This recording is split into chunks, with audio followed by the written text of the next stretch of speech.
CBSE में class 10th को बच्चे को कैसे ओएमआर फिल करना है। सबसे पहले यहाँ पर देखिए क्या लिखा हुआ है, सब्जेक्ट। तो आपके एडमिट कार्ड में ऑलरेडी गिवन होगा सब्जेक्ट। यहाँ पर देखिए, यहाँ लिखा होगा इंग्लिश लैंग्वेज एंड लिटरेचर, देख रहे हैं, इंग्लिश लैंग्वेज एंड लिटरेचर। तो सब्जेक्ट नेम में आपको यही लिखना होगा। हम लिख देते हैं इसमें इंग्लिश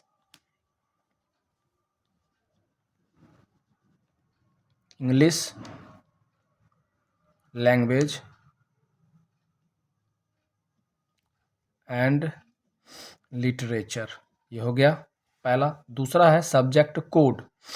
अगेन एडमिट कार्ड में आप देखिएगा, जहाँ पर आपका ये लिखा होगा वहीं पर देखिए साफ साफ लिखा होगा, यहाँ पर इंग्लिश लैंग्वेज एंड लिटरेचर के जस्ट लेफ्ट साइड में लिखा होगा 184। सब्जेक्ट कोड हो गया 184, ये हमारा सब्जेक्ट कोड हो गया। फिर आपका है डे एंड डेट। तो डेट तो आपके एडमिट कार्ड में गिवन होता है, आपके एडमिट कार्ड में डेट देखिएगा यहाँ गिवन होगा 15/2/2025, लेकिन डे नहीं दिया रहता है। तो उस दिन पड़ता है आपका सैटरडे और डेट हो गया 15/2/2025। आप ऐसे भी लिख सकते हैं या 2025 भी लिख सकते हैं। अब है medium of answering the paper. English है तो इंग्लिश ही लिखना पड़ेगा, इंग्लिश। इसके अलावा जिस दिन हिंदी होता है तो हिंदी लिख देंगे। अब यहाँ पर देखिए लिखा हुआ कोड नंबर। ये कोड नंबर सर कहाँ से आता है? तो आपको जो क्वेश्चन मिलता है सीबीएसई का, जैसे हम एग्जाम्पल के तौर पर आपको हम दूसरे सब्जेक्ट का जो हमारे पास क्वेश्चन है ऑलरेडी, हम उसके माध्यम से आपको समझा देते हैं। जैसे कोई क्वेश्चन आता है, क्वेश्चन में कोड दिया रहता है, इस कोड के अनुसार से आपको हम समझा देते हैं। जैसे फॉर एग्जाम्पल साइंस की बात कर रहे हैं, तो साइंस में इसी प्रकार से हर एक सब्जेक्ट में क्वेश्चन पेपर के ऊपर में कोड लिखा होता है, और ये रहा उसका कोड नंबर। यहाँ देखिए, ये पिछले साल साइंस का क्वेश्चन, जैसे यहाँ पर देखिए कोड लिखा हुआ है 31/6/1, तो यही आपको यहाँ पर भरना होगा 31, मतलब जो क्वेश्चन पेपर में दिया होगा। जैसे सपोज हम कोई इंग्लिश का क्वेश्चन रहता तो 31/6/1। अब आखिरी में जो रहता है वही हमारा सेट नंबर होता, तो 1 को हमको सर्कल कर देना होगा प्रॉपरली, ठीक है। ध्यान रहे सर्कल बाहर नहीं जाना चाहिए। अब यहाँ पर कहता है number of supplementary answer sheet used. तो ये एंड में जाकर एग्जाम जब खत्म होने पर रहेगा तब यहाँ पर आप 9 भर दीजिएगा। ये आपका जो इन्विजिलेटर होता है उनकी काम होती है, लास्ट में भरवा देते हैं। फिर यहाँ पर दिया है पर्सन विथ बेंचमार्क डिसेबिलिटी। कोई तरह का यदि हैंडीकैप्ड है, कोई पर्सन को कोई तरह का परेशानी है तो आपकी एडमिट कार्ड नहीं है तो यहाँ पर नो लिख दीजिएगा, होगा तो यस लिखेंगे। और यदि होगा तो उसके कुछ कोड दिए रहते हैं एडमिट कार्ड में, नहीं रहता तो उसमें कोई कोड नहीं दिया रहता। तो यहाँ भी जब कोई तरह का डिसेबिलिटी नहीं है तो यहाँ भी नो हो जाएगा, हाथ पैर सब सही है तो। फिर इसके बाद यदि हम मूव करें तो यहाँ पर देखिए लिखा होगा, जब कोई व्यक्ति सपोज हाथ कटा हुआ है तो उसको कोई बगल से राइटर प्रोवाइड होता है, तो आपको हाथ पैर जब सही है तो राइटर की आवश्यकता नहीं है, तो इसमें नो लिख देना होगा। यदि कोई आँख से कोई व्यक्ति कुछ डिफेक्टिव होता है तो उसको कुछ डिवाइसेस यूज करना होता है देखने के लिए, यदि आप नॉर्मल हैं तो आप इसमें भी नो भर दीजिएगा। बस ये लेफ्ट साइड का कॉलम है, यहाँ तक समझ गए होंगे। सबसे पहला है इंग्लिश लैंग्वेज एंड लिटरेचर, फिर आपका हो गया कोड 184 जो आपके एडमिट कार्ड में गिवन था, डे लिख देना है, डेट लिख देना है। यहाँ पर है medium of answering paper English हो जाएगा, फिर ये क्वेश्चन पेपर का कोड और वो आखिरी का डिजिट सेट नंबर होता है। ये सब में जनरली नो ही आएगा, ठीक है। और जो हैंडीकैप्ड वगैरह होंगे कुछ तो उसके अनुसार से देख लेना होगा।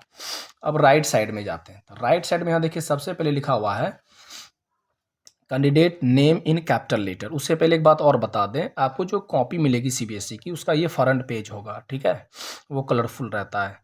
तो आपको क्या ध्यान रखना है कि आपको कार्डबोर्ड वगैरह लेकर नहीं जाना, बिकॉज 32 से 40 पेज का कॉपी होता है, तो ज़रूरत नहीं पड़ती है कार्डबोर्ड वगैरह ले जाने की। अब यहाँ पर देखिए लिखा हुआ candidate names in capital letter, तो यहाँ पर ध्यान रखना। जैसे फॉर एग्जांपल मेरा नाम नितिन है तो NITIN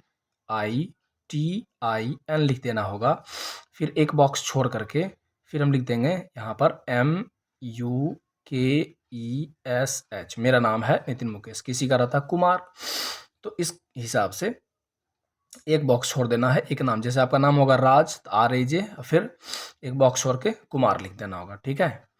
अब N है तो N को जाकर सर्कल कर लेना है, I है तो I को जाकर स्केल रखिएगा तो ज़्यादा बेहतर रहेगा, स्ट्रेट जाएगा। टी है तो टी में जाकर सर्कल कर लेना होगा, आई है तो आई में जाकर सर्कल कर लेना होगा, एन है तो एन में जाकर सर्कल कर लीजिएगा, ठीक है। उसके बाद फिर उसको डार्क कर लीजिएगा। फिर ये बॉक्स खाली है, ध्यान रखें इसमें नहीं भरे। फिर हमारा जैसे नाम है एम है तो एम में कर दिए, फिर ये कॉलम में यू है तो यू में जाकर कर दिए, फिर इस कॉलम में के है तो फिर के में जाकर सर्कल कर लिए, फिर इस कॉलम में ई है तो ई में जाकर कर लिए, इस कॉलम में एस है तो एस में जाकर कर देंगे, इस कॉलम में एच है तो एच में जाकर कर देंगे। इस प्रकार से नाम, फिर इसको फिर अगेन अब इसको क्या कर लेना है, डार्क कर लेना है हर एक बॉक्स को, मतलब हर एक सर्कल को, ठीक है। ध्यान रहे ये भी बाहर नहीं जाना चाहिए, है ना। थोड़ा मोड़ा इधर है तो कोई दिक्कत नहीं है, ठीक है, ज़्यादा पैनिक नहीं होना है। नेक्स्ट, अब इधर आ जाइए। अब यहाँ पर नाम नेम लिखने के बाद यही एक जगह है जहाँ पर कैपिटल है, देखिए लिखा हुआ है, कैपिटल लेटर में ही लिखना है। अब यहाँ पर आता है रोल नंबर, तो आपके पास जो बोर्ड रोल नंबर होगा, जैसे मेरा बोर्ड रोल नंबर है, मान लेते हैं कि 2 2 1 1 2, है ना, 6 0 0 ऐसे है। तो 2 है तो 2 को सर्कल कर लेंगे, 2 है तो 2 को, फिर 1 है 1 को, फिर 1 है 1 को, फिर 2 है तो 2 को, 6 है तो 6 को, है ना, 0 है तो फिर 0 को, फिर 0 है तो 0 को। अब यहाँ पर फिर सब्जेक्ट कोड देखिए, तो सब्जेक्ट कोड अभी जस्ट आप एडमिट कार्ड में भरे होंगे, एडमिट कार्ड में देखिएगा यहाँ पर एडमिट कार्ड में लिखा होगा 184। अगेन यहाँ पर भी आ जाएगा 184। अब ये हर एक अलग अलग एग्जाम में अलग अलग होता है कोड, ठीक है। अब जैसे अगला एग्जाम आपका साइंस होगा तो उसका 086 होगा, है ना। उसके बाद आपका होगा सोशल साइंस तो 087, है ना। अब इसमें भी क्या कर लेना है, 1 को पहले सर्कल कर दीजिएगा, फिर आप 8 को कर लीजिएगा सर्कल, और फिर क्या कर लीजिएगा 4 को सर्कल कर लीजिएगा, यहाँ तक में कोई दिक्कत नहीं।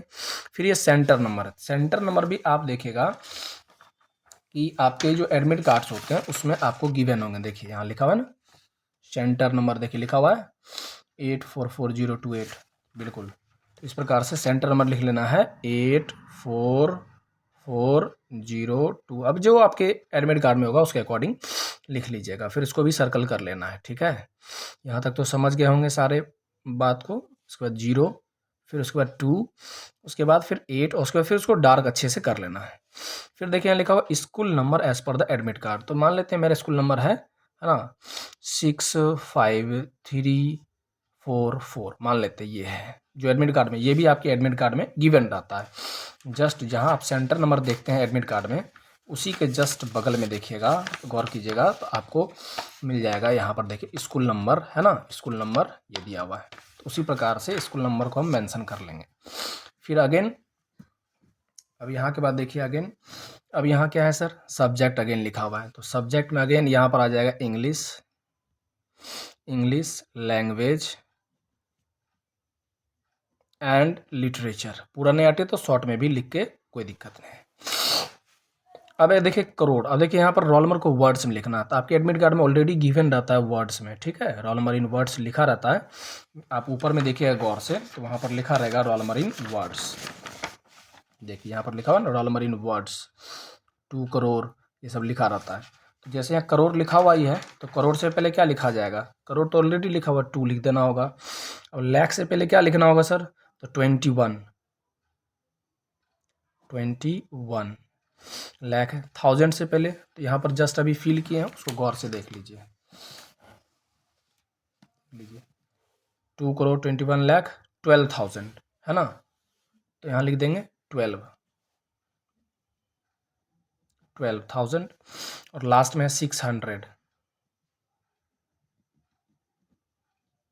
ओनली, यहाँ तक हो गया। फिर गार्जियन का नाम यहाँ पर लिख देना, पापा का नाम आपका जो भी एडमिट कार्ड में गिवन होगा, फादर्स नेम, फिर सिग्नेचर जैसा आप एडमिट कार्ड में किए हैं, बस यहीं तक आपको फिल करना है। इसके बाद यहाँ पर जो होता है, जो आपके, है ना, सेंटर पर जो गार्डिंग में होंगे वो साइन करते हैं, और यहाँ पर जो सेंटर सुपरिटेंडेंट होते हैं, पूरे बिल्डिंग के मालिक जो होते हैं सेंटर सुपरिटेंडेंट, वो यहाँ पर अपना सिग्नेचर और मोहर करते हैं। ध्यान रहे कि ये जो बॉक्सेस आप दिख रहा होगा आपको, ये दोनों रेक्टेंगुलर बॉक्स में कुछ भी नहीं होना चाहिए, पेन नहीं चलना चाहिए, ठीक है, क्या इसके ऊपर कोडिंग किया जाता है सीबीएसई के द्वारा। यहाँ से सीजर का जो सिंबल आप देख रहे हैं, यहाँ से ये पेज को टॉर्न किया जाता है, फाड़ लिया जाता है।